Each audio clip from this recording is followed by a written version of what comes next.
Baik, bismillahirrahmanirrahim. Assalamualaikum warahmatullahi wabarakatuh.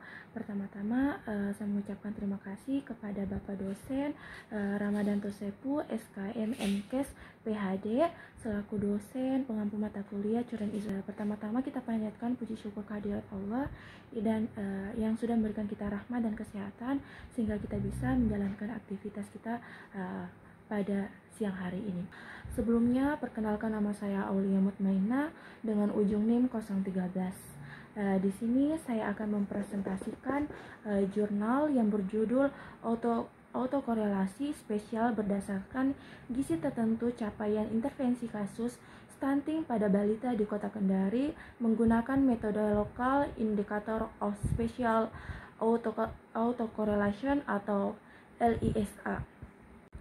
Baik, langsung saja kita masuk pada latar belakang. Adapun latar belakang dari jurnal ini yaitu stunting merupakan salah satu permasalahan gizi yang dialami oleh anak-anak di mana anak tersebut mengalami kegagalan tumbuh akibat gizi buruk kronis sehingga terlalu pendek untuk usianya.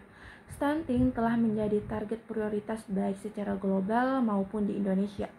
Prevalensi stunting adalah diperkirakan turun menjadi 17,5% pada tahun 2030.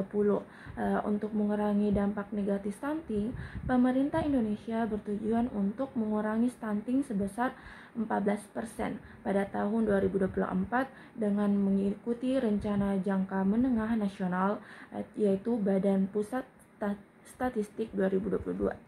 Adapun tujuan dari jurnal ini yaitu penelitian ini bertujuan untuk mengetahui pola sebaran dan autokorelasi kasus stunting berdasarkan capaian intervensi gizi spesifik di Kota Kendari.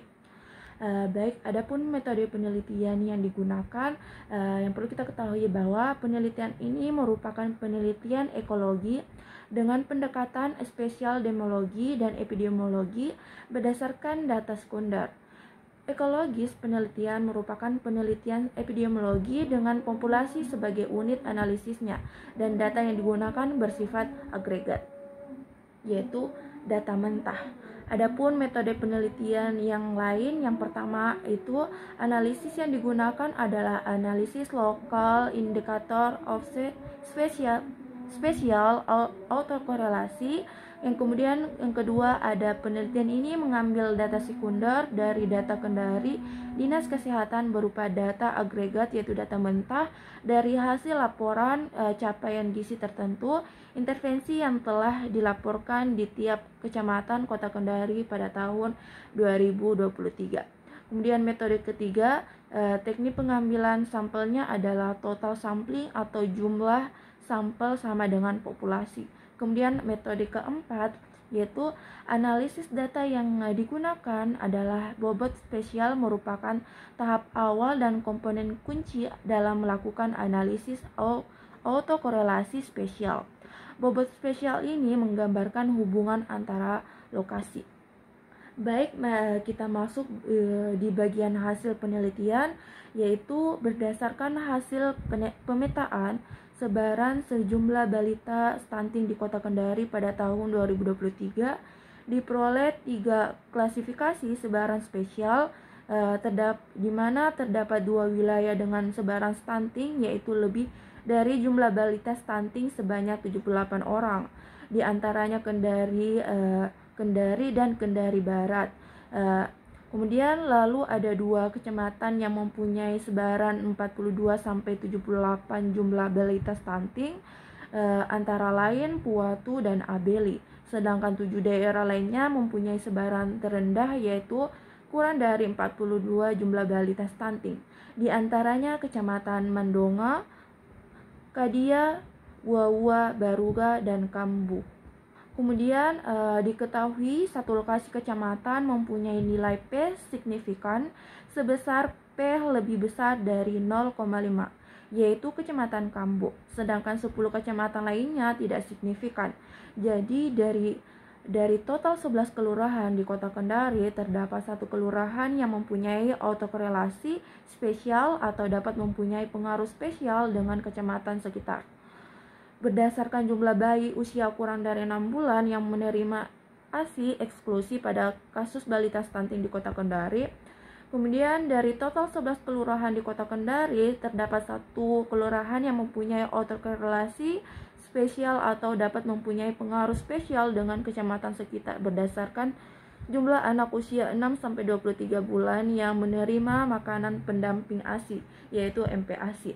Dan kasus balita stunting di Kota Kendari ini juga bisa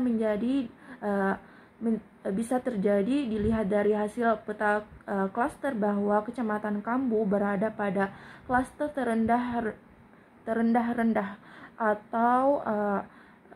atau kuadrat 3 atau juga dikenal sebagai daerah cold spot. Artinya, kecamatan ini mempunyai nilai observasi yang rendah dan dekat dengan kecamatan yang juga memiliki nilai observasi yang rendah. Hal ini juga ditunjukkan dengan nilai indeks Moran yaitu 1 di Kendari Kota sebesar 0,056. Artinya Kota Kendari mempunyai pola sebaran positif atau terdapat autokorelasi positif antara wilayah yang berdekatan.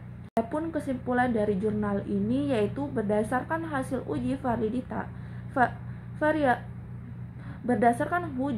bivariat lokal Moran diketahui bahwa sebagian besar wilayah Kecamatan Kambu mempunyai autokorelasi positif signifikan antar kecamatan tetangga dan masuk dalam kategori cold spot. Artinya jumlah capaian program intervensi gizi khusus balita dan kasus stunting pada balita pada tahun 2023 di Kecamatan Kambu termasuk rendah dan dekat dengan kecamatan yang memiliki rata-rata kesehatan yang sama. Baik, itulah tadi hasil pemaparan dari jurnal. Lebih dan kurangnya mohon dimaafkan. Saya akhiri dengan ucapan terima kasih.